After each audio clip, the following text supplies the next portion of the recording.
speed, but he was never opposed to a little sex in the process. Prelude or chaser didn't matter. It was all good as far as he was concerned. Chaser, he decided on impulse, letting his fangs puncture the fleshy tip of her finger as she started to withdraw it. She gasped as he suckled from the small wound, refusing to let her leave him just yet. The small taste of blood inflamed him, sharpening his pupils to vertical slits in the middle of his gold-hued eyes. Hot need rushed through him, settling into the swelling bulge of his cock, which strained beneath the black leather of his pants. The female moaned, closing her eyes as she arched, cat-like, on his lap. Dante let go of her finger as he wrapped his hand around the back of her head and pulled her neck closer to him. Taking a host in a public place wasn't exactly his style, but he was bored out of his skull and needed the diversion. Besides, he doubted anyone would notice tonight, when the club was rife with faux danger and open sensuality. As for the female on his lap, she would feel only pleasure as he took what he needed from her. Afterward, she'd remember none of it, her memory scrubbed of all recollection of him. Dante came forward, tipping the female's head aside, mouth watering in hunger. He glanced past her and saw two Darkhaven vampires, part of the general breed population, observing him from a few yards away.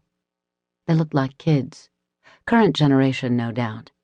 They whispered among themselves, clearly recognizing him as one of the warrior class and trying to decide whether or not to approach him. Bugger off, Dante thought in their direction, as he parted his lips and prepared to open his host's vein. But the vampire youths ignored his dark glare. The taller of the two, a blonde male in desert camo pants, biker boots, and a black t-shirt, led the way. His companion, tricked out in baggy jeans, high tops, and an oversized Lakers jersey, strutted along behind him. Shit. Dante didn't mind a small bit of indiscretion, but he sure as hell didn't need an up-close audience gawking at him while he fed. "What's wrong?" his would-be host whined when Dante pulled away from her. "Nothing, sweetheart." He placed his palm against her forehead, wiping the past half-hour from her mind. "Go on now and join your friend." She obediently got up from his lap and walked away, fading into the press of bodies on the dance floor. The two Darkhaven vampires gave her only a passing look as they approached Dante's table.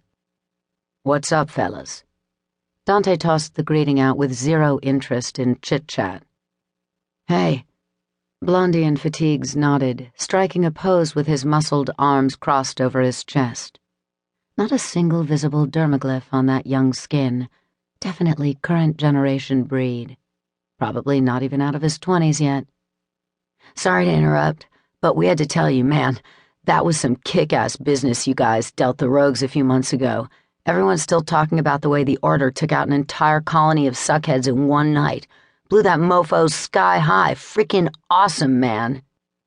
"Yeah," added his homeboy companion. "So, we was wondering, we heard the Order is looking for new recruits." "Did you now?"